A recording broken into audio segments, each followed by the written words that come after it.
ACN news में आपका स्वागत है। मैं हूं गणेश अग्रवाल और आप देख रहे हैं दमोह जिले की खबरें। दमोह जिले के नरसिंहगढ़ में स्थित शासकीय गौशाला जो कि प्रशासन ने पंचायत को दी और पंचायत ने एक समूह को संचालन के लिए दी है, जहां पर हालत बदतर हालात में है।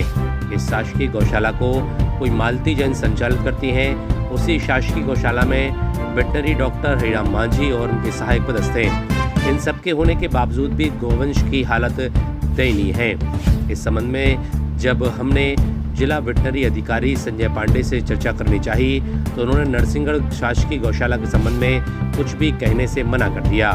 वहीं इस संबंध में दमोह कलेक्टर सुधीर कुमार कुचर ने कहा कि इसका संचालन जिनके द्वारा किया जाता है, यदि गायों की हालत खराब है तो उस मामले में जांच करा लेते हैं और जांच के बाद जो रिपोर्ट सामने आती है उसके हिसाब से कार्रवाई की जाएगी। इस गौशाला के संबंध में हम आपको तस्वीरें दिखा रहे हैं, तो वहीं कलेक्टर की बात भी सुनाते हैं क्या कुछ उन्होंने इस संबंध में कहा है। लेकिन यदि गौशाला की हालत खराब है तो निश्चित ही प्रशासन को ध्यान देना चाहिए और कार्रवाई भी करनी चाहिए। एसीएन न्यूज के लिए रामेश्वर लारिया की रिपोर्ट।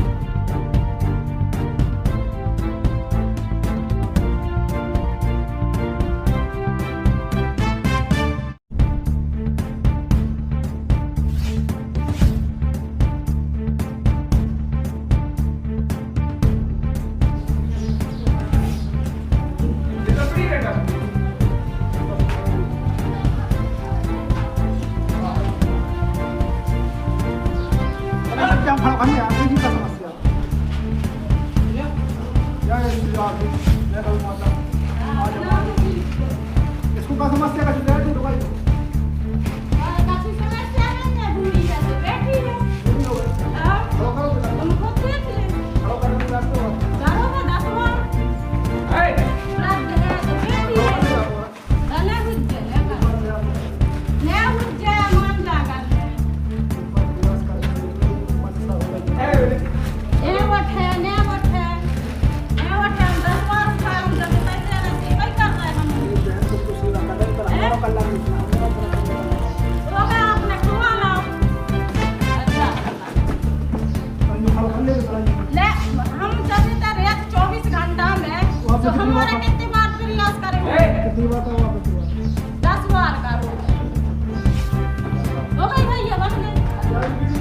कलेक्टर हमारे जैसा कहेंगे वैसा हम करवा देंगे।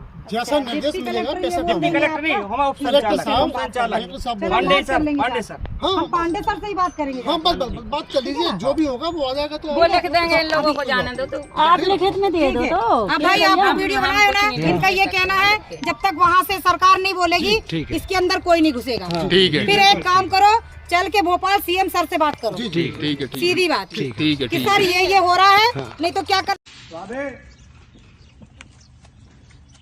बोलिए।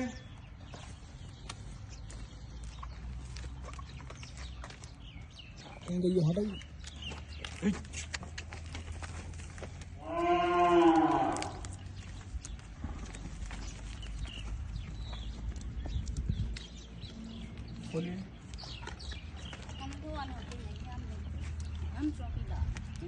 किसने अनुमति के लिए मना किया आपको? क्यों नहीं अनुमति, आप बताइए मैडम। ये है ना तो गाय इनको खिला दो अंदर आके, आप क्या करोगे? नहीं, कुछ अंदर हम आ हमारी गाय जाएंगे। को कुछ हो जाएगा, आप बाहर से लाके कुछ भी खिलाओगे, उसकी जवाबदारी तो हमारी है ना, कुछ नहीं हमको देना आप पड़ेगा ना। आप इसका निरीक्षण कर लो ना, ये देता हूँ मैं आपको, निरीक्षण करके आप पूछे तो आपको दिक्कत क्या हो रही है हम के अंदर जाने की? नहीं खिला सकते। तो आप अंदर जाने से मना कर रहे हैं। इसके बारे में मेरे पास पहले भी शिकायतें आई हैं और जब भी इसकी शिकायत आती है हम उसकी जांच बराबर कराते हैं और उसमें जांच में हमने तहसीलदार, इसके अलावा तीन पशु चिकित्सक, इन सबको भी रखा है। जो मेरे पास अभी तक जांच रिपोर्ट्स आई हैं उसके मुताबिक तो ऐसी कोई अनियमितताएं उनको प्रथम दृष्टया नहीं दिखी हैं। आज जो आपने शिकायत बताई है उसकी जांच के लिए भी मैंने तत्काल हमारी टीम को भेजा है। अभी रिपोर्ट अपेक्षित है, जब रिपोर्ट आ जाएगी तो हम उसका अध्ययन करके फिर आगे कार्रवाई करेंगे। सर जैसा कि अभी आपने बताया कि 3 पशु चिकित्सक रखे गए हैं, उसके बाद भी सर गायों के लिए कीड़े पड़ गए, इसका क्या कारण है सर?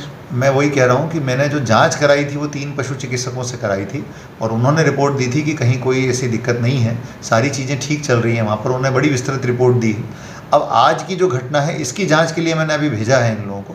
जब जैसे ही जांच की रिपोर्ट आएगी तो मैं आपको कुछ बता पाऊँगा कि क्या स्थिति है उसके अंदर। सर उसके अंदर जाने से भी लोगों को मना किया जाता है? ये चीज़ मेरे ध्यान में नहीं है। मुझे ये भी बताया गया है कि कुछ और लोग हैं जो एक शिकायत जो समूह उसका संचालन करता है वो मेरे पास जन सुनवाई में आया था और उन्होंने मुझसे एक शिकायत की है कि कुछ लोग जो है इस गौशाला के ऊपर आधिपत्य करना चाहते हैं या वो इसका संचालन करना चाहते हैं, इसीलिए वो परेशान करने की दृष्टि से शिकायत करते हैं। इसको भी हमने जांच में ले लिया है। तो मैं ये कह रहा हूँ कि दोनों पक्षों को हमने जांच में लिया हुआ है। अभी तक जो जांच रिपोर्टें आई हैं उसमें हमारी टीम ने जो रिपोर्ट दी है उसके हिसाब से वहाँ पर इस तरह की कोई अनियमितता नहीं है। आगे भी यदि मान लीजिए कोई शिकायत आती हम तत्काल जांच कराएंगे और यदि कोई अनियमितता पाई जाती तो दोषी के खिलाफ सख्त कार्रवाई की जाएगी।